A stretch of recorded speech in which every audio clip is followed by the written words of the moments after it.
अतिवृष्टीची नुकसान भरपाई आली, पण मात्र हे काम नाही केलं तर तुम्हाला या अनुदानापासून वंचित राहावं लागणार आहे. मित्रांनो, राज्य सरकारने नुकसान भरपाई डायरेक्ट बेनिफिट ट्रान्सफर डीबीटी प्रणालीद्वारे थेट शेतकऱ्यांच्या बँक खात्यात जमा करण्याचा निर्णय घेतला. आतापर्यंत 11,290 शेतकऱ्यांना 7,60,00,000 रुपयांची मदत वितरित करण्यात आलेली असून उर्वरित शेतकऱ्यांनाही लवकरच निधी मिळणार असल्याची माहिती जिल्हा प्रशासनाने दिलेली आहे. यंदाच्या पावसाळ्यात पुणे जिल्ह्यात सतत पडलेल्या मुसळधार पावसाने शेतकऱ्यांचे मोठे नुकसान झालेले आहे. विशेषतः जुलै, सप्टेंबर आणि ऑक्टोबर या 3 महिन्यात झालेल्या अतिवृष्टीमुळे अनेक पिके, फळबागा पूर्णतः उद्ध्वस्त झाल्या.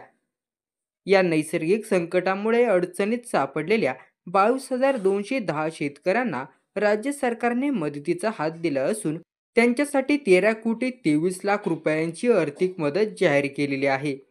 राज्य सरकारने नुकसान भरपाईसाठी शेतकऱ्यांची यादी तयार करण्याचे आदेश जिल्हा प्रशासनाला दिले होते. त्यानुसार तहसीलदार आणि कृषी विभागाच्या अधिकाऱ्यांनी प्रत्यक्ष शेतात जाऊन पाहणी केली. यानंतर नुकसानग्रस्त शेतकऱ्यांची यादी तयार करून ती शासनाकडे पाठवण्यात आली. याच आधारे शेतकऱ्यांच्या खात्यात आर्थिक मदत जमा केली जात आहे. तर शेतकरी बांधवांनो, शेतकऱ्यांना नुकसान भरपाई मिळण्यासाठी त्यांचे आधार कार्ड बँकेशी जोडलेले असणे आवश्यक आहे. जर आधार क्रमांक लिंक नसेल तर त्यांना आर्थिक मदत मिळण्यात अडचण येऊ शकते. त्यामुळे सर्व शेतकऱ्यांनी आपले आधार कार्ड त्वरित बँक खात्याशी लिंक करावे असं प्रशासनाकडून सांगण्यात आलेलं आहे. राज्य सरकारकडून जाहीर केलेल्या आर्थिक मदतीमुळे अनेक शेतकऱ्यांना मोठा दिलासा मिळणार आहे.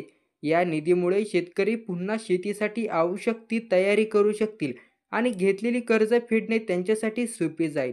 शासनाच्या वेगवान निर्णयामुळे शेतकऱ्यांना आत्मविश्वास मिळाला असून त्यांनी या मदतीचे स्वागत केलेले आहे.